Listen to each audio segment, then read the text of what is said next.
Salutare criptomani! Astăzi vreau să vă mai arăt o aplicație cu care puteți achiziționa criptomonede fără a depune mare efort. Vreau să mai precizez că acest canal este strict pentru începători. Am să vă arăt această aplicație. Se numește VonPlay. Este o aplicație cu jocuri, are și un wallet, portofel digital. Pentru început, intrați pe VonPlay aici.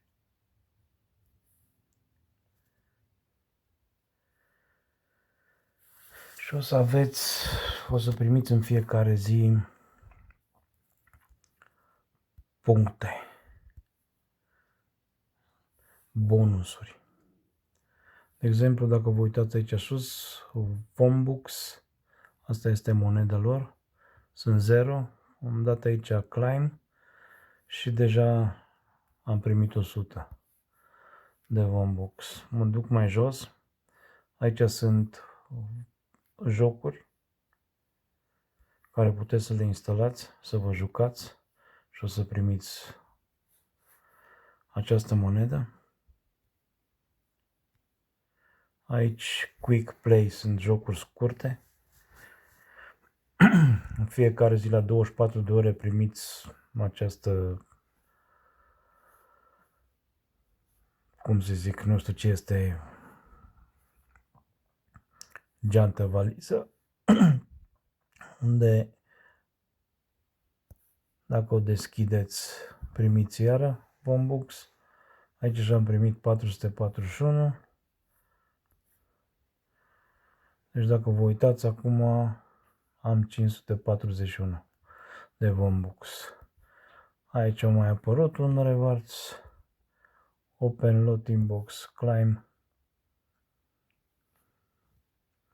Asta este tot ce trebuie să faceți. Dacă vreți să vă jucați, puteți să dați pe fiecare joc.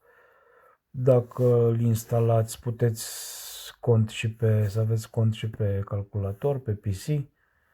Acolo să aveți mai mari reward-uri, câte 2000 sau 3000, 4000 de Vonbux.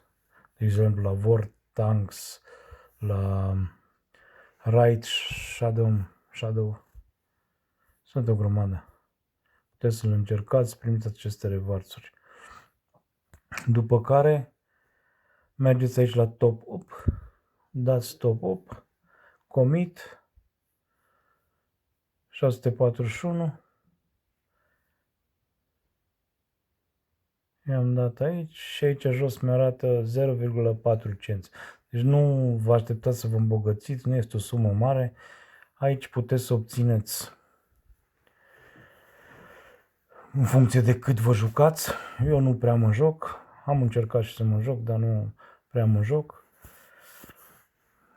Aici puteți să achiziționați Vonbux și după ce, dacă vă uitați sus aici, 0,3 zile mai sunt și acești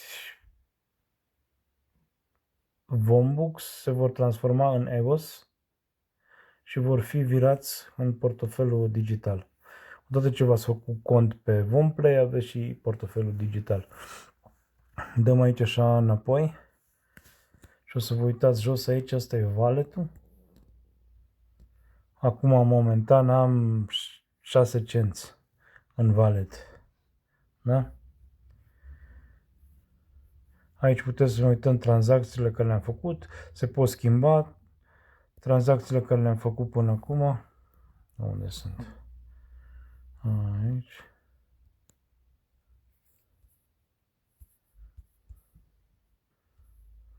Nu mi le arată, nu știu de ce nu le arată.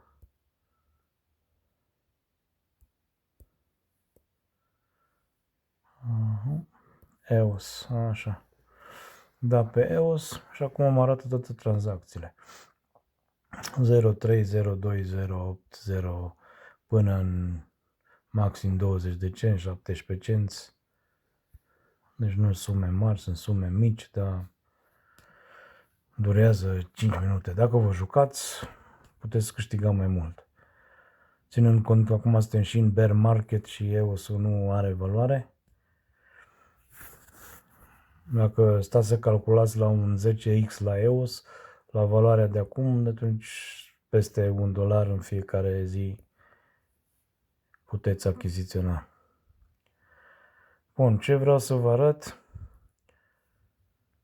Cum putem să depunem acești bani. Deci eu am 0,07 EOS și vreau să-i trimit în contul meu de Binance. Se pot trimite foarte puțin, asta e bine. Și nu aveți fee-uri, nu aveți taxe. Și chiar dacă sunt foarte, foarte mici, nu vă afectează cu nimic. La 0,6 USD vreau să-i trimit, unde vreau să-i trimit, dau send. Și acum la receiver. Cine primește? Suma o bag maximă, 0,7 și am și memo aici. Și acum, ca să transfer banii, mă duc în contul meu de Binance. Da? Aici suntem acasă, dăm pe portofele, pe spot și avem aici depunere. Vreau să depun în contul meu de Binance. Ce vreau să depun? EOS vreau să depun.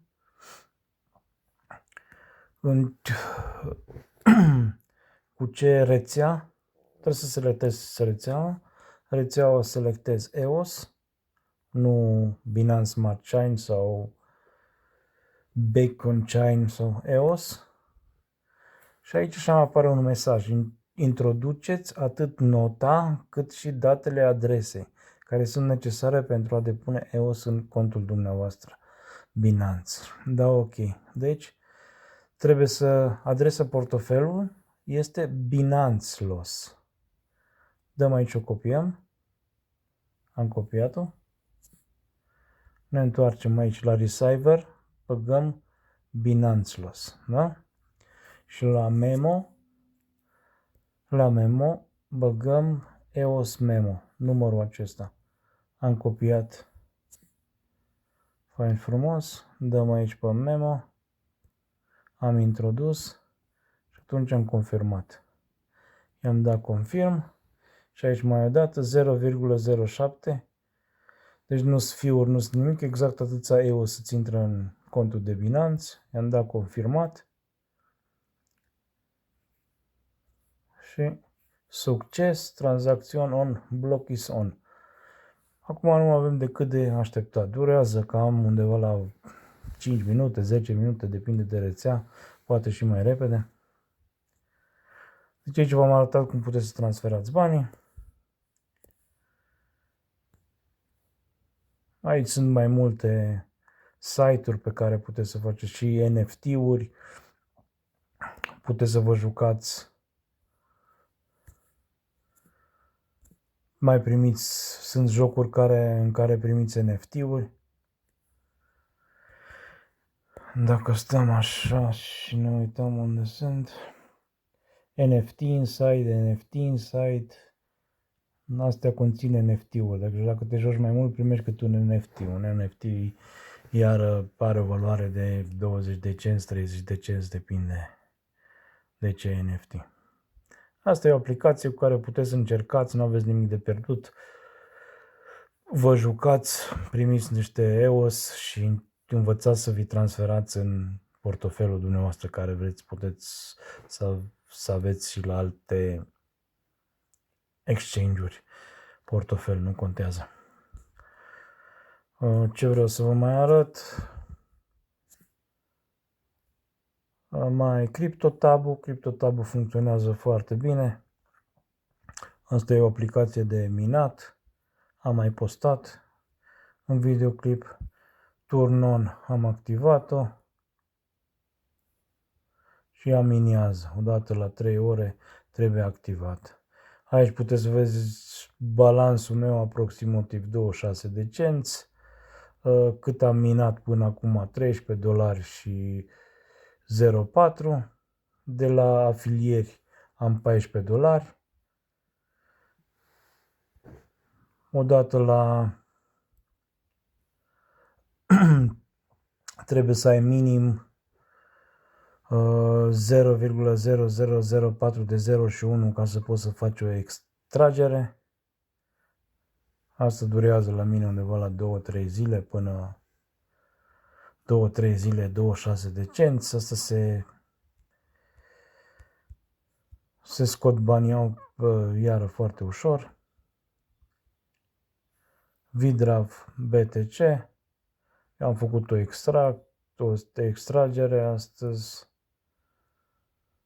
Payment History. Dacă vedeți astăzi 11 iulie 22, confirmat 1000. Aici așa se văd toate care sunt confirmate. 1070, 1000, 1000, 1000.